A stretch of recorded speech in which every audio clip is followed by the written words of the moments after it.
Yeah, just a moment, sir.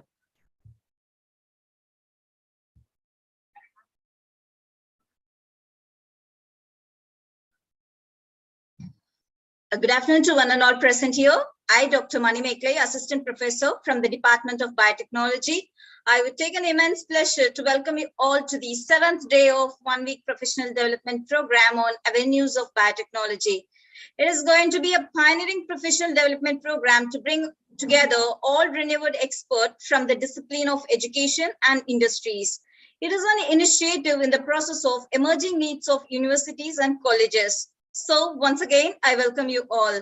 Now, I would like to invite my colleague, Dr. Vinod Kumar, Assistant Professor from the Department of Biotechnology, to introduce our today's resource person. Sir. Thank you so much, ma'am. It's my great pleasure to invite today's resource person, Dr. Chakravarti Mohan.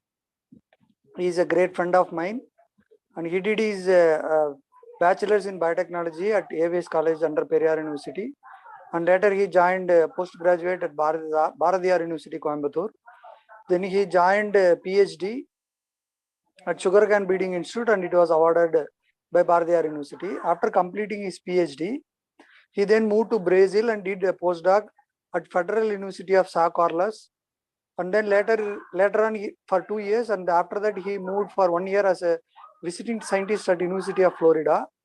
And now currently for last couple of years he is working as a quality manager at Indian Society for Certification of Organic Products at Coimbatore. And his area of expertise includes plant molecular biology, especially in characterizing several promoters, alternative promoters from sugarcane. And his large interest includes genome editing in sugarcane, in a broader angle, genome editing in plants. And he has received several awards, including he is our university topper, university rank holder during BSc Biotechnology course. And he also qualified GATE NET, and he received a postdoctoral fellowship awarded by the Brazilian government. And he also received travel grants for presenting his paper in several international and national level conferences and workshops. And coming to his publication, he is having a publication of more than 25 articles in reputed peer-reviewed journals, with the total impact factor of around 86, and a total cumulative citation of more than 600. And his publication have H-index of around 15. And he also edited several books for Springer and elsewhere publications, and also contributed several chapters in. And he is also an annual member of Society for In Vitro Biology Plants, and he is also a current life member of Indian Society of Indian Science Cultural Association. And he is also acting as a reviewer in several journals, and he has reviewed a number of manuscripts of more than 100, and he is currently reviewing papers from journals such as Plant Biotech journals, Molecular Biotechnology, and Journal of Advanced Research, Journal of Plant Biochemistry and Biotech, and 3 Biotech. And with these, I welcome today's research person, and thanking him for accepting our invitation to present in these PDB in avenues of biotechnology in a very short notice. Thank you so much, Dr. Chakravarti. I welcome you all on behalf of our organizing committee. Over to you, ma'am. Now, without further delay, we will turn the time over to our speaker, Dr. M. Chakravarti, sir, from the Indian Society of Certification of Organic Products, to deliver his lecture on genome editing on plants, a sweet success in sugarcane. Sir, over to you.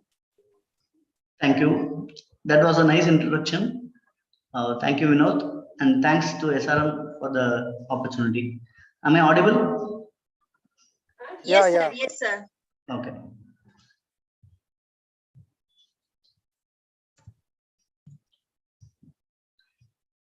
Is the slide visible?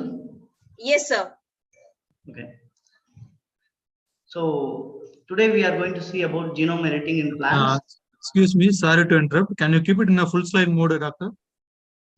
Yeah, it is in full slide. Sorry. It is in full slide only. Oh, can you put in full screen, Chakravarti? Yeah, it is in full screen. It's okay.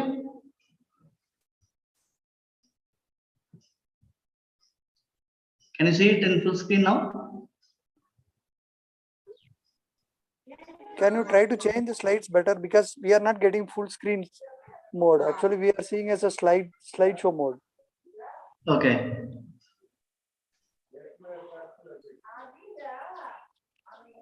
Okay. How to do that? No, sir.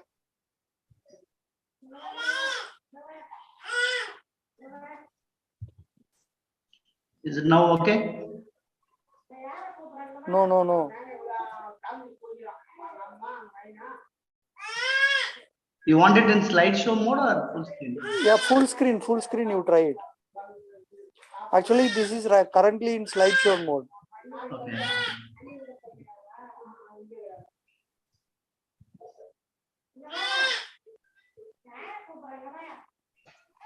Sir, you can press your F5 so that function. F5. Yes, sir. Yeah. It's in, now I have pressed F5. Is it okay? It's not changing. It's not changed.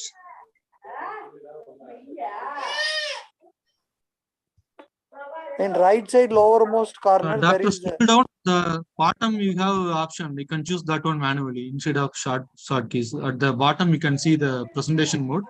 You can opt that presentation mode. No, actually, it is in full screen for me. I don't know why it's. Okay, then do exit and reopen the slide, and then keep it in a full screen mode. Okay. Sometime it will happen.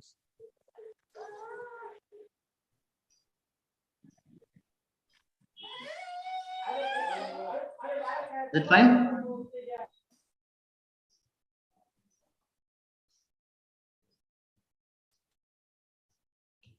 Is it full screen now? No, sir. It's not yet full screen.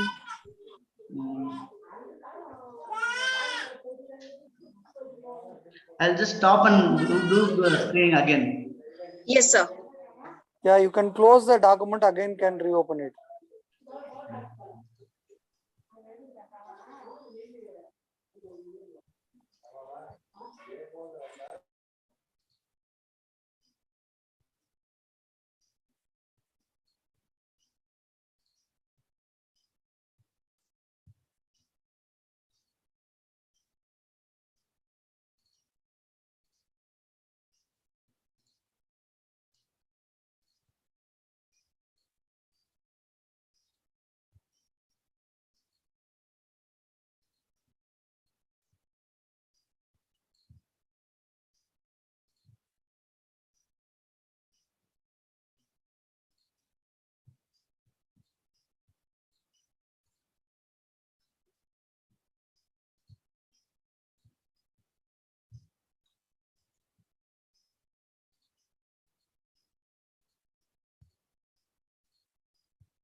How about now? Yes, sir. Now absolutely fine, sir. Okay. Thank you. Let's Yes. start. Yes, sir. You can start, sir. So today we'll see about genome editing in plants and a case study in sugarcane, what we did in University of Florida in 2019 to 20.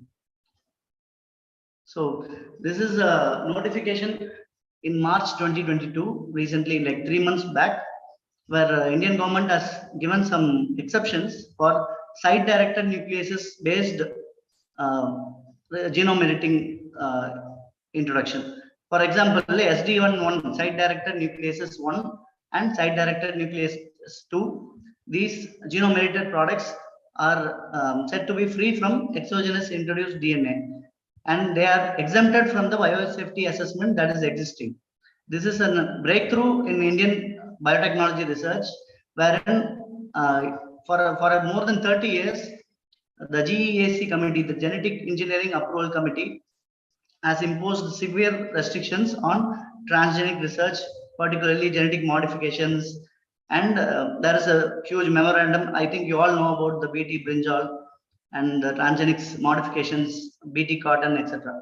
So genome editing is a new technology that is, for example, in US already they are into genome editing, and they have developed several edited crops, and they have specifically they have exempted genome editing as not part of the transgenic thing. India recently in this year they have imposed this notification, and they have exempted SDN1 and SDN2 as free from the current existing institutional biosafety committee.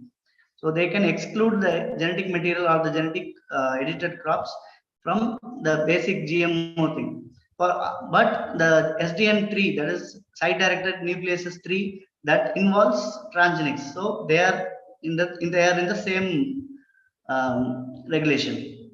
So this, why I want to show this, because like as you are all faculty research scholars, we should know that the current rules and regulations of our government as well. So we can do researches or analysis and evaluations using genome editing in plants, which will be moving to the to developing or traits, or to get more patents and to develop a technology for humans and for the society. So using genome editing, this is very well possible. However, with transgenics, there are severe regulations in India, and this is not possible. So let's see what is genome editing, how it can be done, and what are the advantages and what are the limitations, etc. in the further slides.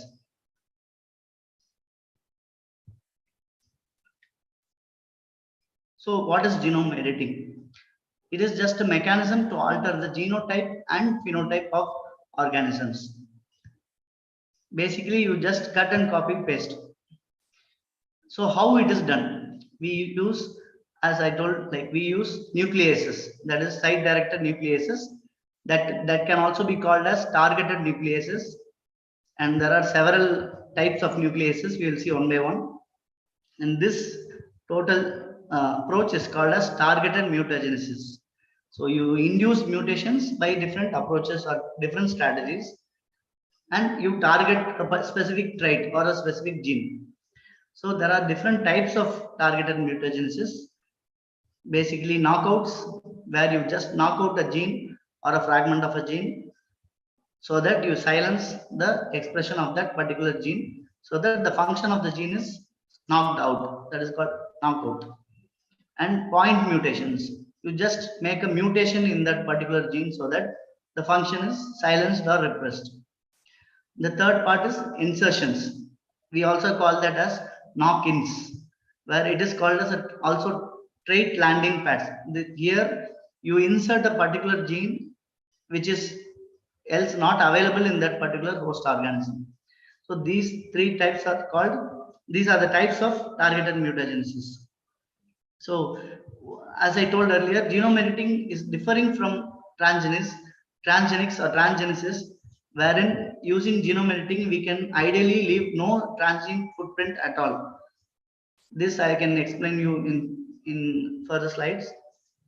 And another important questions which we will come to know is whether genome editing or genome engineering is different from plant breeding, genetic engineering, or how is it comparable? We'll see in the further slides. So let's see what are the nucleases. You would have seen the previous slide. So there are 4 types of nucleases. First one is homing endonucleases or meganucleases. The second one is zinc finger nucleases, ZFNs. Third one is talons. They are called as transcription activator like effector nucleases. And the fourth, which is very commonly known now, this is called as CRISPR. CRISPR is clustered regularly interspaced short palindromic repeats. CRISPR-Cas system, they say, or CRISPR-Cas9. We'll see one by one. Meganucleases, they were identified from microbes. They are very unique enzymes with high activity and long recognition sequences. Recognition sequences are the base pairs, which is 14 to 40 base pairs in length. And based on the recognition sequences, the meganuclease go and bind to them and result in changes in the, or digestion of the target DNA. These are very highly specific endonucleases, and they can recognize and cleave the junction sequences. Thereby, they change the position, and naturally they change the target DNA. They change and they cut in specific sites. And for example, ISCE1 is an enzyme that is a meganuclease. This meganucleases is no more used for genome editing now, but earlier it was like in 1980s. The people used this for engineering. Coming to zinc finger nucleases. These are protein-based nucleases. They are chimeric proteins. They are composed of a zinc finger-based DNA binding domain. That's why their name is zinc finger. And they have a cleavage domain, which is FOC1. It's a DNA cleavage domain. So these two domains in together is called as zinc finger nucleases. So here you can see the picture. They form dimers from monomers, and the cleavage domain cuts the target DNA, and the binding domain binds to exactly to the zinc finger arrays. It exactly binds to the left of the zinc finger. You can see the arrow here, and together they lead to the cutting of the fragment. And here the amino acids can be changed to fit specific targets. Since they are protein-based nucleases, they are also like they have their own restrictions. You'll see a slide which compares all the types of nucleases. Next is talons. Talons are identified from Xanthomonas species. They are similar to zinc finger, but they have a specific part called RVDs. They are repeat variable diresidues. They are also similar to zinc finger, wherein they have a binding domain and the cleavage domain. The cleavage domain is FOC1, but the RVDs is where they differ. So the RVDs are hypervariable at position 12 and 13, and they are like amino acids of each monomer. They are very conserved, but the 12th and 13th position they vary. We have worked even in our lab in US. We worked in talons, and we have identified very good mutation. We used talents to work in biofuel production. We mutated, like we targeted a lignospecific methyl transferase gene, and we got good results. But the problem was the vector construction is very difficult as it is protein based.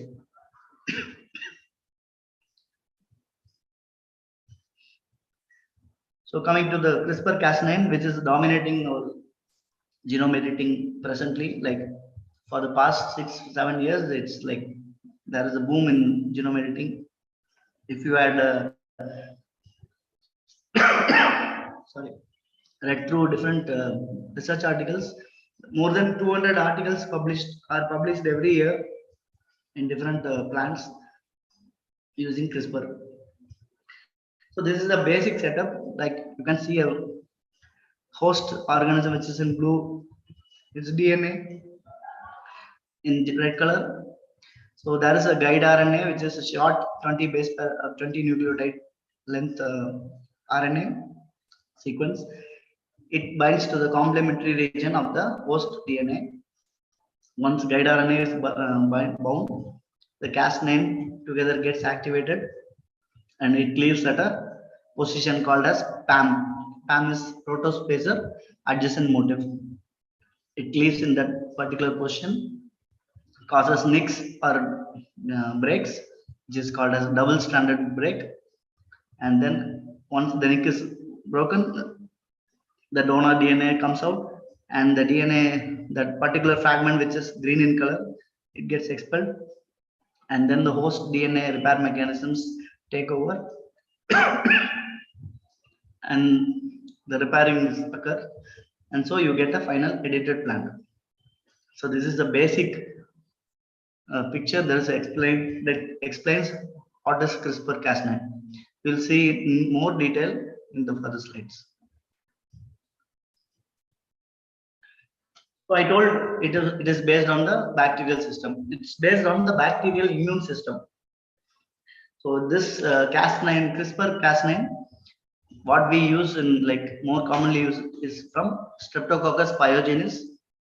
So this CRISPR-Cas locus is made of two components. One is operon, which is like multiple Cas genes, and an array of short repeats, which is in gray rectangles.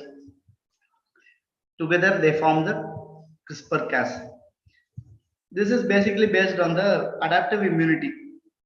For example, in a bacteria, when a virus or a foreign particle enters, this bacteria goes and binds to the foreign particle and cleaves the foreign particle so that it sustains its life.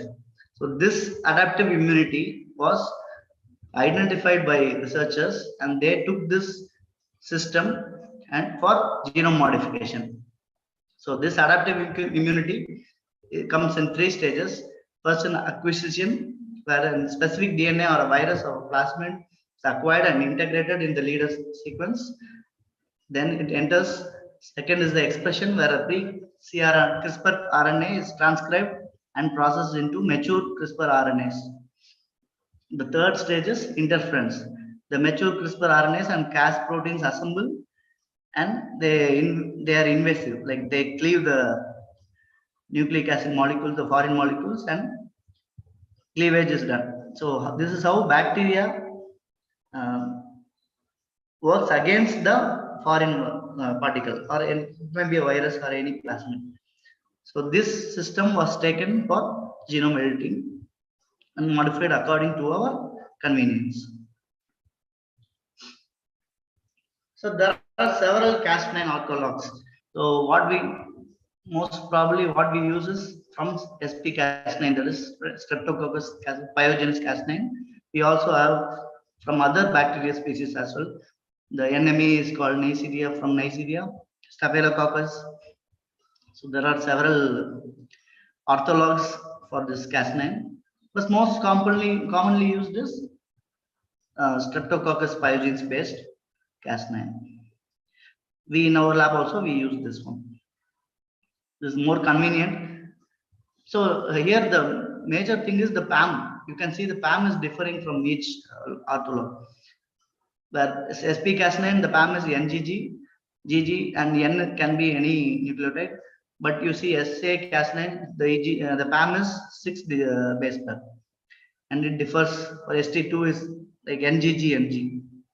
So this is the difference between the orthologs. The PAM site differs.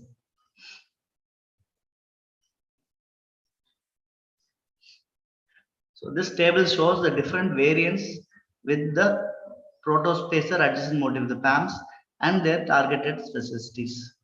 So whatever we discussed, it is like an extended version. So we have Cas9, we have Hypa-Cas9, Evo-Cas9, we have from different species. We also have Cas-X or Cas10.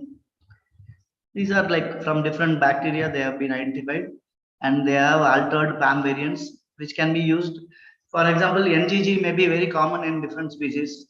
Then we can go for SP-Cas9 extended version VQR.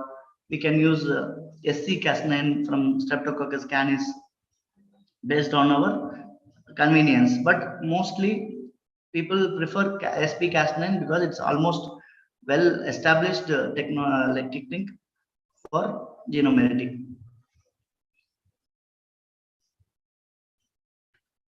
So other than Cas9, we also have Cas12, Cas13. These are different variants. Cas12 is like double-stranded DNA, but they have a different kind of pre-CRISPR RNA processing. Cas13 cleaves single-stranded RNA, and others mostly they cleave double-stranded DNA. The PAM is different. For example, Cas12 has Y-rich PAM. It also have T-rich PAM. So these are different variants, and variants like they get updated at a rapid rate. Now I think this I think now more than 30 variants are available other than Cas9.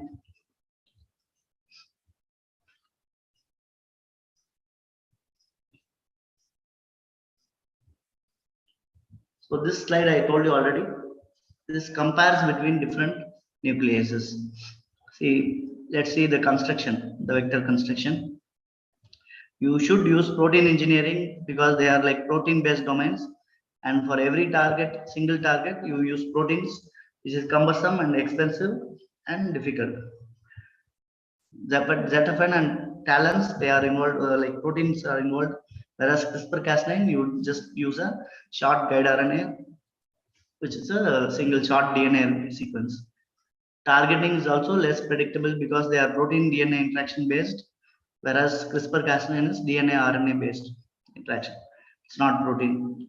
Delivery, again, you need 2 Zetaphen's or 2 talons, cumbersome, whereas CRISPR has just a single guide RNA. It's complementary to the target sequence, and you just have a Cas9 to cleave the sequence. Multiplexing. What is multiplexing?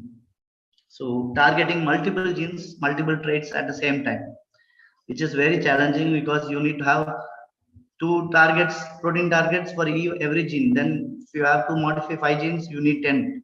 So a single vector cannot accommodate all the 10 sequences.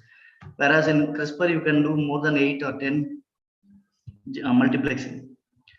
And next is feasibility. They both are technically challenging, whereas CRISPR is highly possible and it's very easy. Affordability also, CRISPR is better. So that's why since 2013, CRISPR is like widely used all over the world for genome editing, not only in plants, bacteria as well. Even in India, we have several industries working on CRISPR-Cas9 for bacterial genes and bacterial targets. For example, methanobacterium, protein hydrocarbon degrading bacteria, oil degrading bacteria. These are all being worked upon using genome editing. So we saw what are the types of nucleases. What is the next thing? See, after we cleave, after the double stranded break happens, what is next? The host organism takes charge, then it repairs the break. What are the repair mechanisms? There are 3 types of repair mechanisms. Mostly it is 2 actually, homology directed repair and non-homologous enjoining. But rarely microhomology mediated enjoining also happens. Homology directed repair, so based on the name itself, it's an error-free repair. It repairs based on the homology. So you have a large flanking ends, and if the flanks are homologous, then the repair happens, the template gets joined, and the repair mechanism takes place. Whereas non-homologous enjoining, this homology directed repair requires a template, and that template will be homologous to the host. Whereas NHEJ, which is we call non-homologous enjoining, doesn't require any template, but it happens with some errors. So what happens is, like during repair mechanism, random insertions and deletions happen. So there are highly the variations and mutations are highly variable, but homology base is highly accurate. What is microhomology? See, when homology has large base pair length, it needs like 300, 400 base pair. Whereas microhomology needs just 5 to 25 base pair, and you get the repair done. This is the difference. Microhomology has been identified in few systems, but not so common. Whereas NHEJ is very common. Homology is, we also use in our lab, we used homology based repair for a target for a knock-in purpose. So NHEJ is basically all plants they use NHEJ. It's 90%. It's common system for repair mechanism.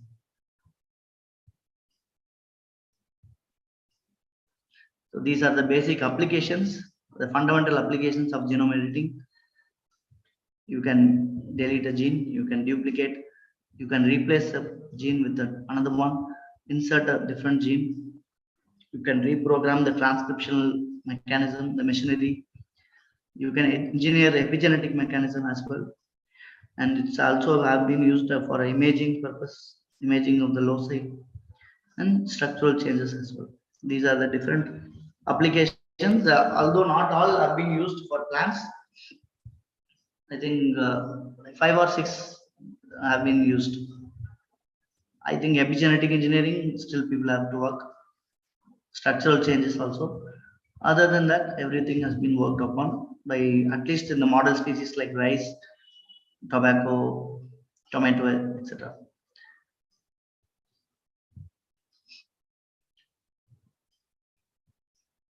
So we saw what is genome editing. We saw what are the nucleases, and we saw applications.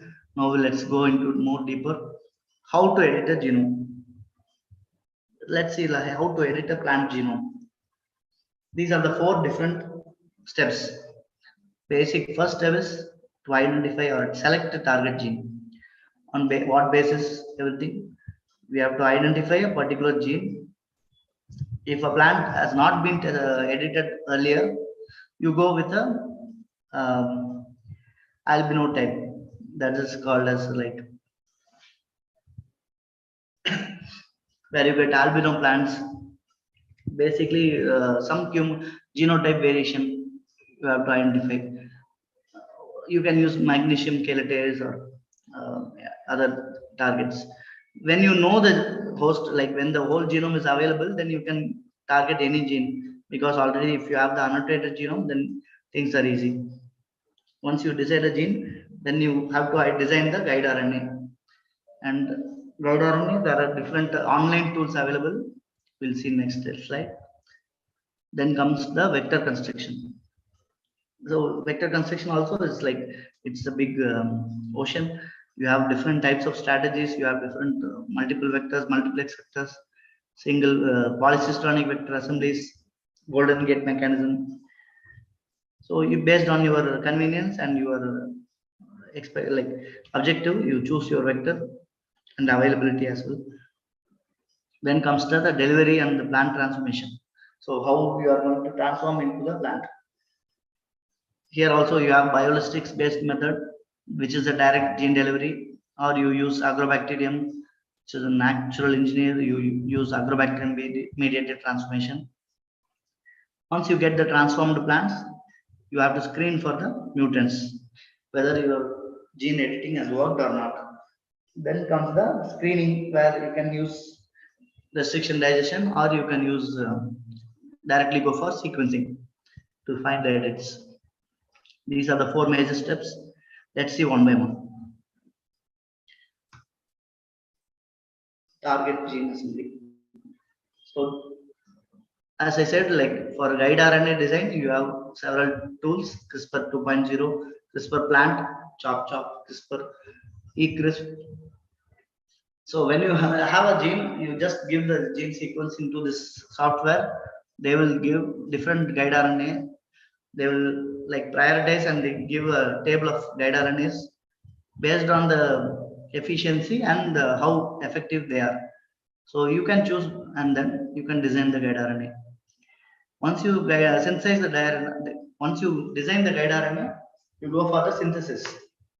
So you find whether 1 or 2, whichever you want, you go for synthesis and clone in a plant transformation vector. For single gene target, you have a single gene. Multiple gene, you have multiple gene. Based on that, you choose your vector. So this is a different, this is a specific thing I wanted to include in this webinar. So we do something called as a gRNA fold checking. So once you find a guide RNA, they are just 20 base pairs. Okay. So what if it works or not? So for that we have some tools called RNA fold and M fold. These are secondary structures wherein if you give your guide RNA the sequence, they show that whether the software tells you whether it is forming a secondary structure and whether it is good or not. If it forms a bad secondary structure, then naturally your editing will not work. So it's better to check your designed guide RNA into these two folders, two softwares, and find the structure. So this is the basic structure. The left side is, you can see the basic structure, and it should form a double stem loop. The guide RNA, if it doesn't forms the double stem loop with the 3 regions, then it most probably it will not work. If in the right side, you can see it forms a double stem loop, and there are only one second stem loop, whereas in the left you find the third as well. Here there is one loop, but it's okay, it will work. But the double stem loop should be forming. If it doesn't form, then you will have a problem. So this tool, RNA fold and M fold, you can use to determine the secondary structure of your guide RNA. This is also is included in the guide RNA design. It's a vector design. So more than 30 years, people use pCambia vectors for plant transformation. They are basic vectors where you can just modify. You can use include a single trait, just remove GUS and put a trait, specific gene, and clone it and transform it. It's very easy, but for genome editing, it doesn't work properly. So better avoid pCambia vectors. Then what are monocystronic and polycystronic vectors? See, monocystronic vectors is you have a promoter, your guide RNA, and terminator. This assembly is called a monocystronic, whereas polycystronic, you have a single promoter that can drive expression of several guide RNAs. In monocystronic, one guide RNA should be, every guide RNA has a promoter in front of it that drives the expression. Whereas in polycystronic, it may be a tRNA system or another system that will have a single promoter that drives the expression of many genes, many guide RNAs, many guides. So this is the difference. And vectors can be single or it can be multiplex vectors. There are already add gene. If you go for add gene and other, there are several softwares like vendors. They provide you genome editing vectors. You can buy them and use it, or you can develop your own vector based on the pCambia or the backbones. You can get the backbones from the plant transmission vectors and use it to your convenience. And then comes the cloning strategies. So what is the different types of cloning? What cloning you are using? Maybe you may use a normal restriction endonucleases, but then you have type 2S, then you have golden gate, golden braid, gypsum. Different assemblies are available. You just will see in the next slide. The first the picture is a normal cloning, wherein you have single guide, like every guide you use adapter, integrate 2 or 3. This is very tedious, and I think no one uses this now. Maybe this is like used for more than 15 years back. The second one, it's like ligation mediated assembly, wherein you clone, you use PCR, ligate, and ligation based thing. Third one is golden gate. This is what we used in US. Golden gate cloning strategy depends on type 2S restriction endonucleases. These restriction enzymes are, they are like very, they cut, they recognize and cut at same places. So they don't leave any sticky end behind, like a seal proof thing. So in this, you don't have a frame change.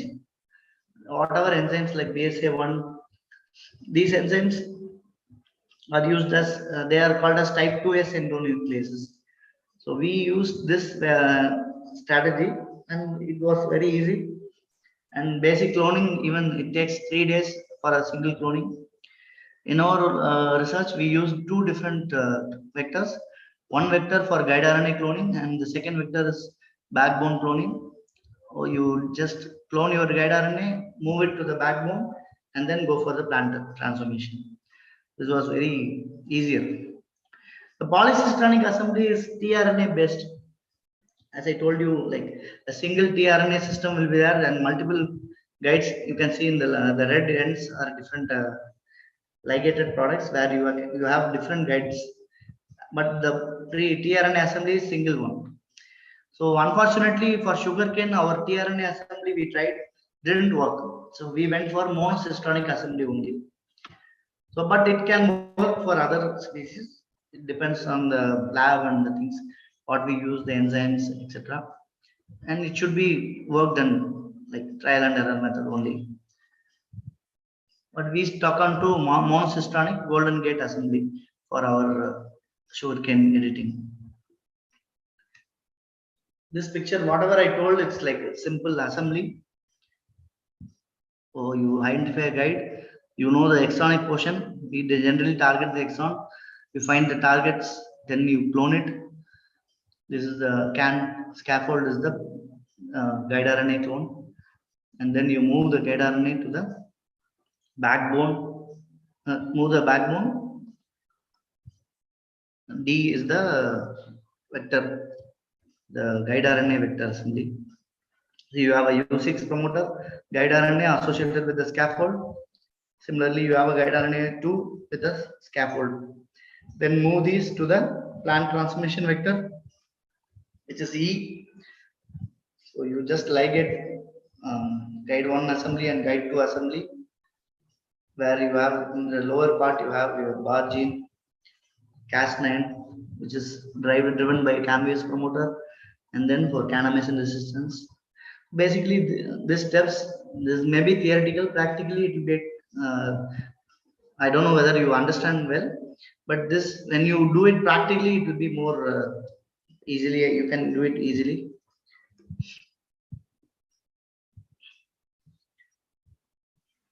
So this is a slide which is taken from Patron Lab. Patron Lab is one of the pioneers who work in genome editing. They have found a three-pronged strategy like level 0, 1, and 2. So level 0, they have a arena or like multiplex things like promoter. They have different promoters, coding sequences, terminators, array of coding sequences like Cas9, terminated.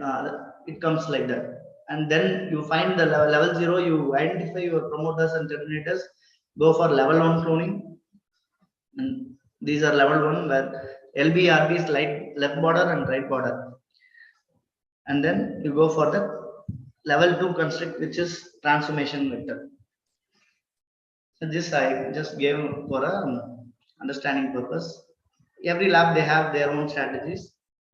For example, here we used this kind of strategy, and many of these coding sequences and vectors are also available for buying purpose. Like you can purchase the vector and then you can use it for cloning. Next.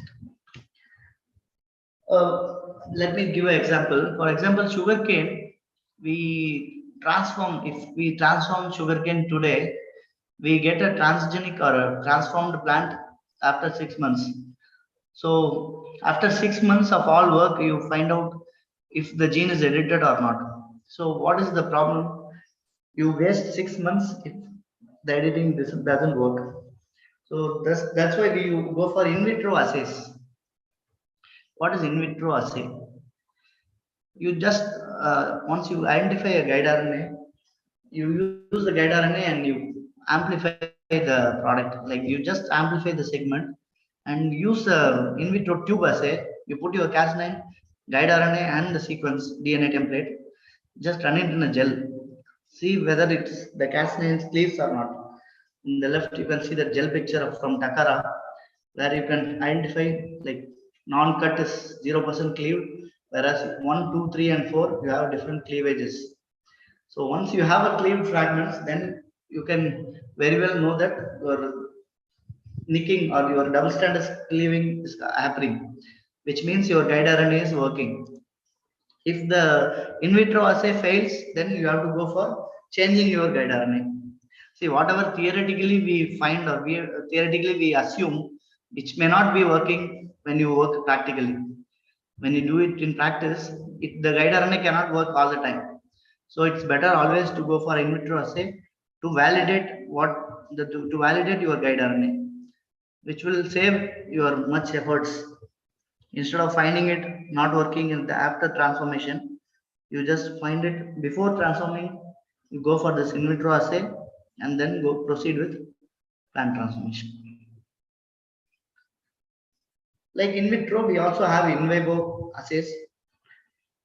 It is like more involving the host system. So these are the 4 different types of in vivo testing. You can use protoplast.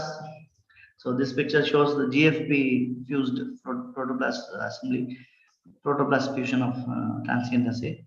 You can also use, this is my slide, where I used GUS as a transient thing. I just bombarded my vector construct using GUS marker.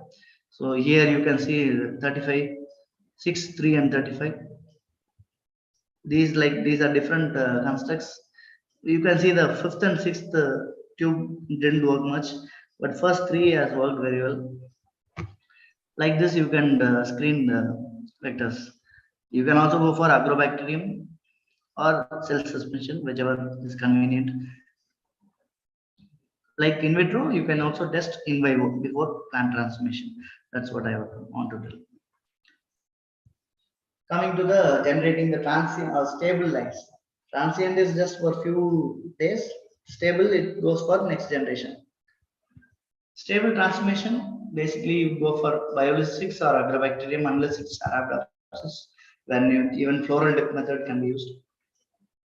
Biologistics, as I told, it's like a particle gene transfer, direct method of gene transfer. Agrobacterium, you use Agrobacterium tumefaciens, it's a soil bacteria.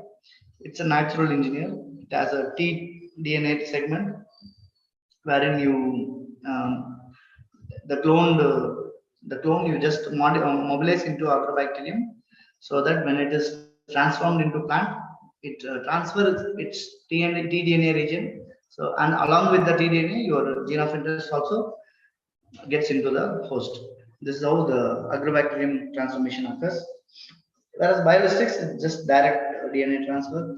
You just coat your gold particle with the plasmid with containing the DNA or gene of interest. Just bombard the callus or whatever material, and then you select the transformed transformed cells from the non-transformed ones. I hope this is clear. Stable transformation. Then comes final mutant screening. Once you get the mutants or the transformed lines, how are you going to screen your edited plants from the non-edited ones? First, restriction enzyme assays. While designing the guide RNAs, make sure that your vectors or the fragment has some restriction enzymes, so that you can use that enzymes to cleave, so that you don't need to go for sequencing. Every time sequencing is expensive. So find some methods, easier methods to avoid going to sequencing every time. So these are the 2-3 methods wherein we use restriction enzymes or PCR based strategies or capillary electrophoresis. And then finally comes the expensive ones, which is TACMAN. TACMAN using probes, you can identify the mutants. And then Sanger, every clone you have to sequence the specific region to identify whether you have edits or not. In this thing, we have also some concerns or some limitations. What are the limitations? Mutation efficiency. So how much efficient are the mutants? That is one big question mark. And then off targets. Off targets is like, instead of targeting your particular gene, the target or the edit may be occurring in somewhere else. So that is called off target effects. That may be also possible. And then finally regulations. See, you use genome editing, but still you have vectors, you have bacterial resistant gene, which is also transgenic. So how are you going to screen in further generations, avoiding the regulation? So there are other techniques like DNA-free editing, which can be used, that doesn't have any bacterial resistant genes or any markers. So it's called DNA-free editing, that can be used. Or you go for screening generations. For example, you have an edited line in tobacco. You go for the F2 lines, wherein you can screen the line which just has your edited line and doesn't have your backbone or the other sequences. This also is possible through other strategies. We can use another strategy as well, but that is out of the scope of this seminar. Maybe we can discuss another time. So this is one of an interesting slide from my supervisor, US supervisor. He's Freddie Alpeter. He's one of the pioneer in sugarcane genetic engineering and editing. So in this slide, you can see what are the limitations of current technologies. See, what is plant transformation? What does it need? So there is a necessity for genetically enhancing somatic embryo development and plant regeneration. Second thing is you have to increase the delivery titer and efficiency. Like we have to find some ways to improve the DNA delivery biologistic mechanism. And what is host response to agrobacterium? See, agrobacterium is not amenable for every species. For example, in rice, there are if there are 4 or 5 varieties, not all varieties can be transformed using agrobacterium. So that is called as host susceptibility or host response. So we can try to reduce the host response and make all the varieties responsive for agrobacterium transfer. And we can try using alternate mechanisms or alternate organisms, and then use transfer gene landing site technology. We have to develop that. For example, if you transform a gene and it gets transferred into a host, we don't know where that gene has been transferred. So you have to use southern DNA blotting, western blotting, and you have to find the loci where it has been transformed. It's a very tedious task. So we have to find some technology where you know where you are going to insert and where it's going to be landing.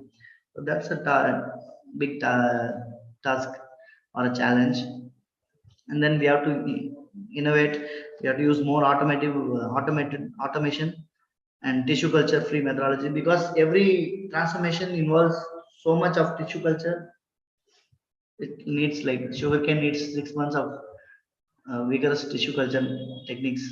You need a technician who is who knows better to handle the tissue culture properly, because you will get contamination. It's very highly contamination prone. These are the challenges in plant transformation. And then what are the challenges that we have in editing? We have to find ways to improve homologous recombination efficiency, because as I told you earlier, homologous recombination is accurate unlike NHEJ method. So we have to find ways to suppress NHEJ and to increase homologous recombination efficiency. And then we have to do some developed techniques to achieve targeted mutagenesis with no trace of a transgene. That should be our objective in future years. What is outcome?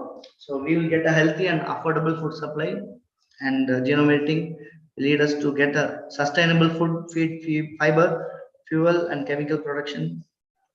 It increases yields and reduces the inputs.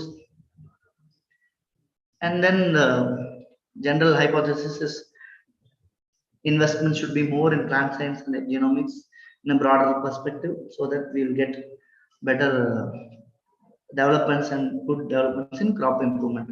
Finally, it is the human perspective only. We will get better food, healthy and safety food. So this is an excerpt from our work. This is particularly a case study of sugarcane. So my title, if you had seen, it's like a sweet success in sugarcane. So I thought I'll include some pictures and some excerpts from my work. So I have been working in sugarcane for past 10 years. Sugarcane is a very challenging species. It's a polyploid. That means it has many gene copies. A gene is present in 12, 13 different places in sugarcane, each gene. And it's a very complex genome. Its size is 10 GB gigabases. There are several problems in genetic engineering. For example, transformation efficiency, it's very low. And you get silencing. There are silencing effects due to the polyploid. And then the process itself, like the process takes 9 to 10 months for getting a transformed sugarcane. We have a whole genome sequence, but we don't have an annotated genome. Means the annotation of the genome is not yet done. Still, we have a genome only. We have the genes are not identified. So again, we can't identify targets. So in this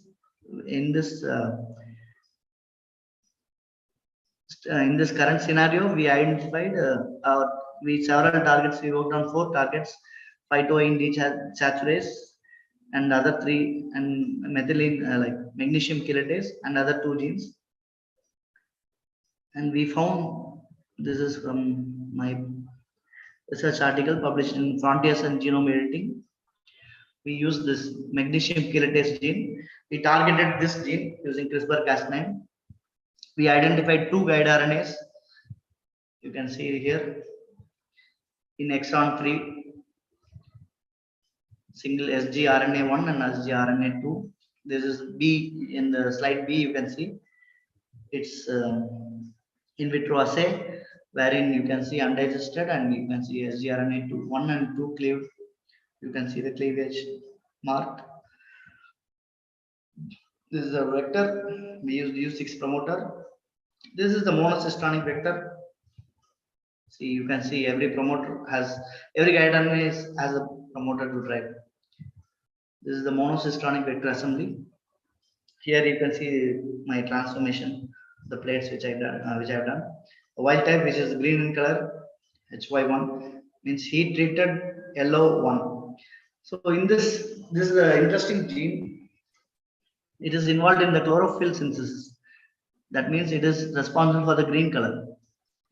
So we targeted and we knocked out this gene, and then what we got was yellow gene, yellow plants.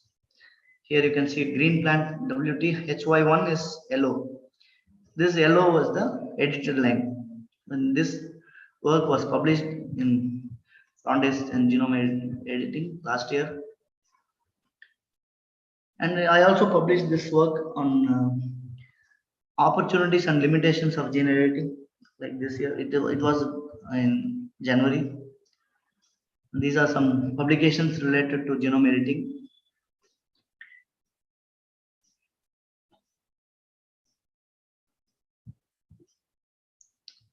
So finally, I thank FEPESP. It's the Sao Paulo Research Foundation. They provided the fellowship for my postdoctoral research and for my research, like for my visiting fellowship in US. And I thank Freddie Alpeter. These are the groups I work with. Thanks are due to my professors, my PhD supervisor, Dr. Subramanian, my lab coordinator, Dr. Apnu, and all the institutions which I have worked and studied. Thank you all for your patient listening. I'm open to questions. Thank you, sir. Thank you so much, sir. Now the session is open for discussion. Participant can put your question in the chat box so that we can discuss with the question with our dignitary.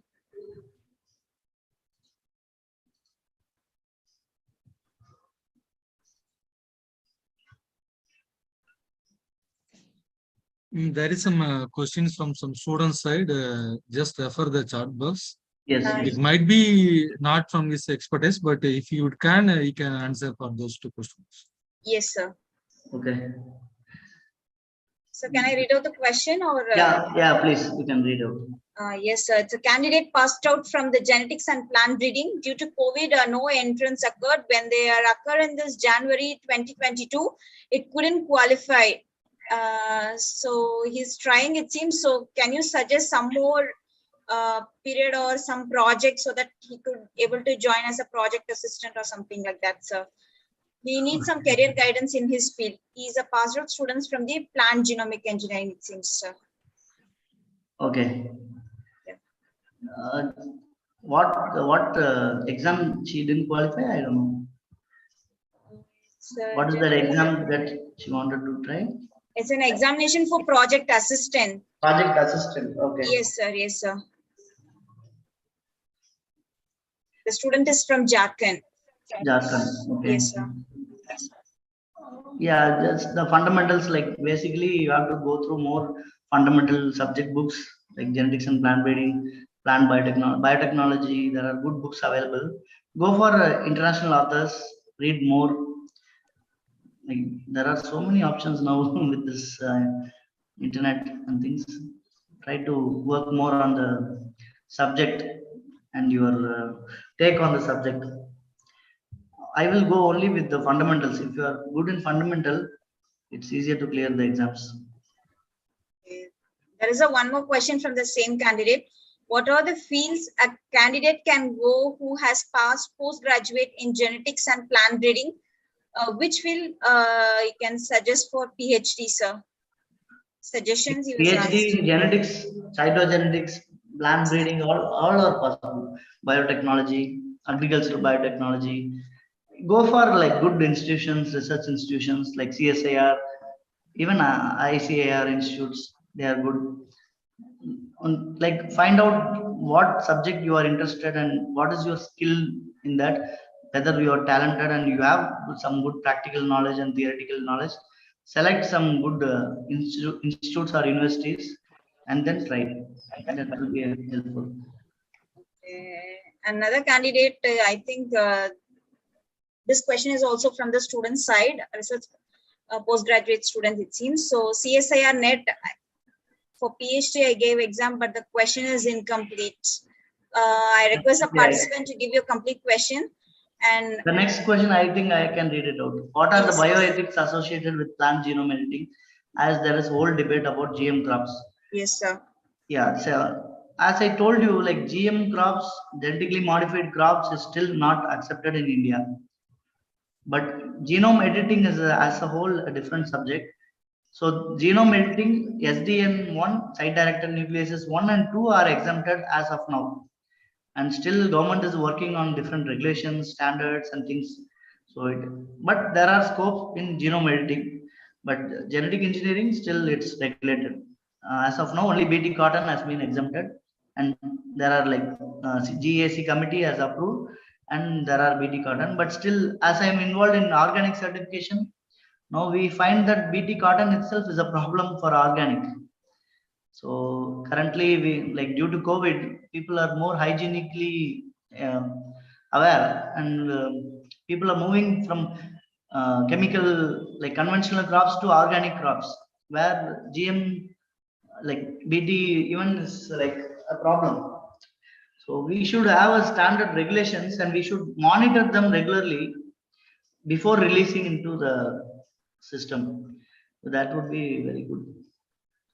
Okay. Bioethics still is a probable debatable topic only, because the government and the policymakers they should know they should have a good knowledge about what's happening in the scientific field before making a policy. So that is an important thing. Okay, sir. There are several tools. Yeah, any tools. There are like plenty of tools available online. You can go just Google it, you will get it. Information section. Is genome editing of plants harmful to native plants? Native plants. So see, generally what we do is like we find some native plants too much resistant. So the normal conventionally commercial grown plants, they are susceptible to some kind of they have susceptibility to some diseases. So what we do is like we get the gene from the native ones to the wild ones, and we modify it to the commercial ones. That's how we do transgenesis. We do gene modifications. Genome editing is not harmful because we don't. The trait is not like what to say. See, many traits are multigenic. There is a different two types of traits. One is single monogenic trait and multigenic trait. So generally, genome editing, if you see, we don't target multiple traits. We target multiple genes, but for the same trait. So in this case, it's not harmful to plants. Is there any sort of resistance from nature to genetically edited crops? No, I don't think so. So I think Otherwise, they won't approve this technique as such. They won't approve. In the US, I think almost, for example, agrobacterium transformation has been done in more than 145 species, and nothing has happened. So genome editing is also a very good technology, but it should be properly used and monitored, and the release should be done properly.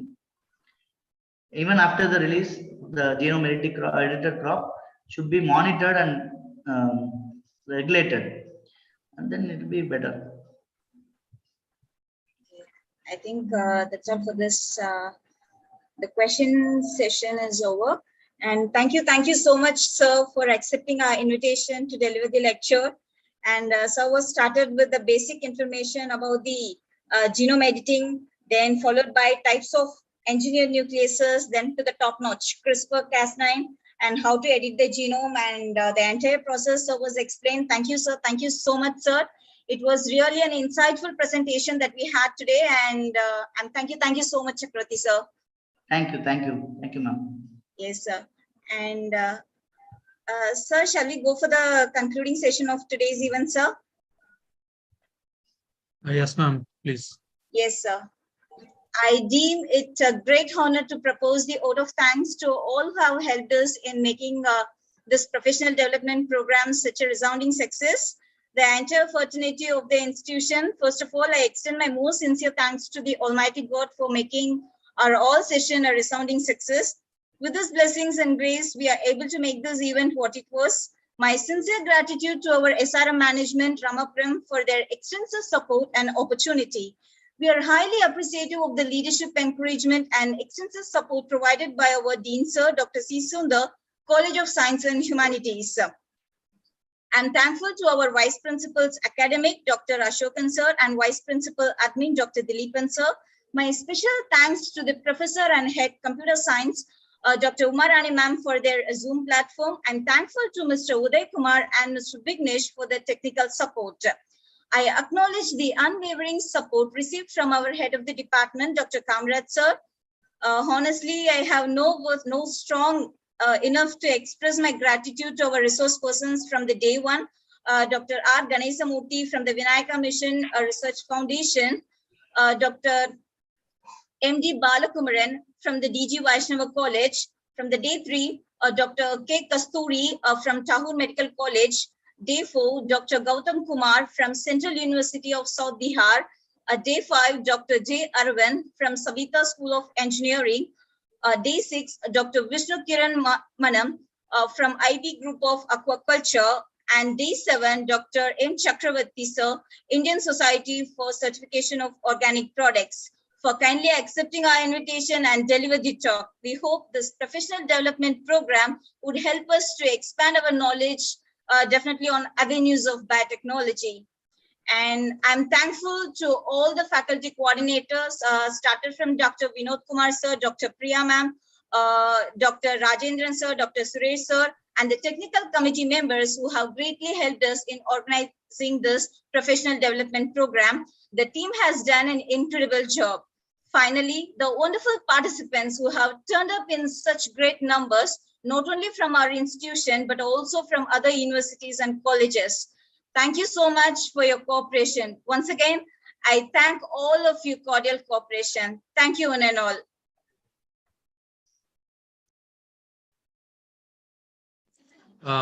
Dr. Chakravarti.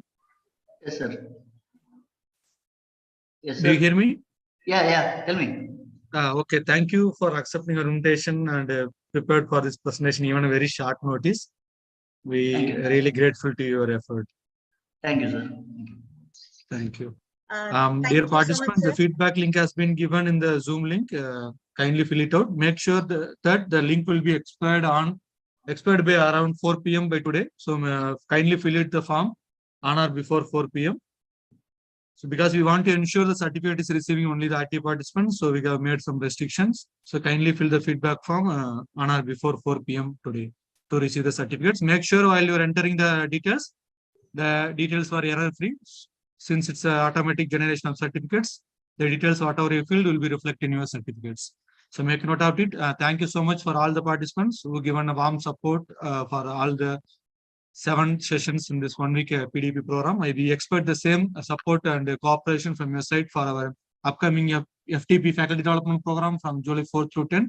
The details were already shared in the WhatsApp group. Kindly go through it and extend your warm support. Thanks you one and all. Wish you all a great success in your projects. Thank you.